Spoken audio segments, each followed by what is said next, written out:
You may receive endotracheal intubation and mechanical ventilation if you are in an emergency situation involving severe respiratory problems, or if you are having general anesthesia during a surgical procedure. When you breathe, air moves into your lungs when a muscle called the diaphragm, along with other muscles nearby, contracts and causes the chest cavity to expand.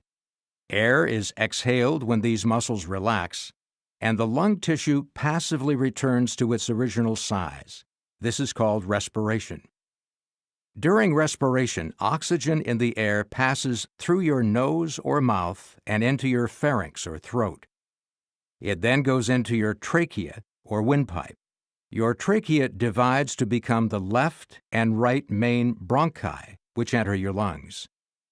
Inside your lungs, the main bronchi divide repeatedly and eventually become small tubes called bronchioles. At the end of the bronchioles are tiny air sacs called alveoli. Oxygen in your alveoli is absorbed into nearby blood vessels called capillaries.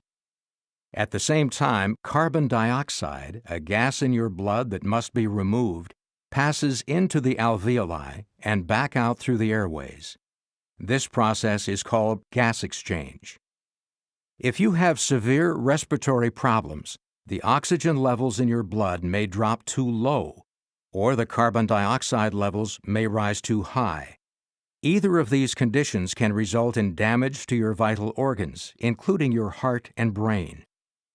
Some conditions that may lead to severe respiratory problems include drowning, an obstruction in the trachea such as a foreign object or tumor, obstructive pulmonary diseases such as asthma, chronic bronchitis, and emphysema, diseases such as pneumonia and acute respiratory distress syndrome, or ARDS, severe weakness of the muscles that control breathing, and damage to the bones and tissues of the chest.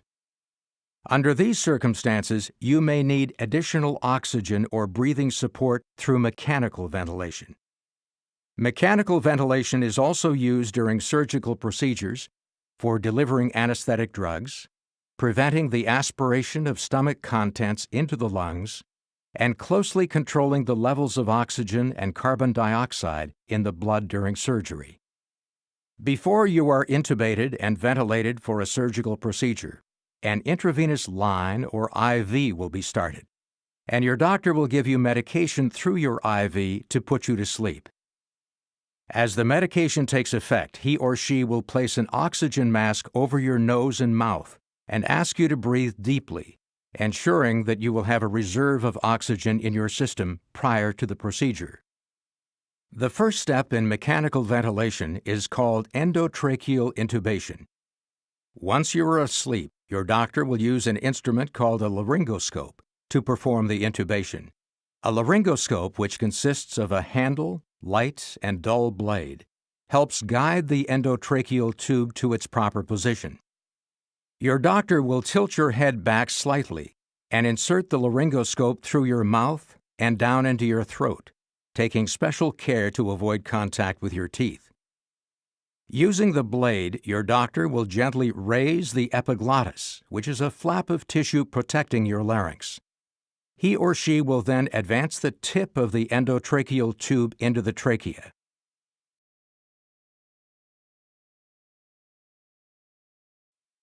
Once the endotracheal tube is in the trachea, your doctor will inflate a small balloon surrounding the tube to make sure it remains snugly in place. Your doctor will remove the laryngoscope and tape the tube to the corner of your mouth to prevent it from being jostled out of position. Your doctor will check to see that the tube is properly positioned in the lower part of the trachea by inflating your lungs with a special bag and listening for breath sounds on both sides of your chest. If the end of the tube is too low, both lungs will not receive the same amount of air. In some cases, an X-ray is taken immediately after intubation to confirm the tube's placement. Once the endotracheal tube is in the proper position, your doctor will attach it to the mechanical ventilator, a specially designed pump that aids respiration by delivering well-oxygenated air into the lungs and permitting carbon dioxide to escape from the lungs. Levels of oxygen and carbon dioxide will be closely monitored to confirm that the ventilator is working. Once your surgical procedure is complete, your doctor will not remove the endotracheal tube until you are able to safely breathe on your own. He or she will make this determination by measuring how often you take a breath and how much air you breathe in and out with each breath.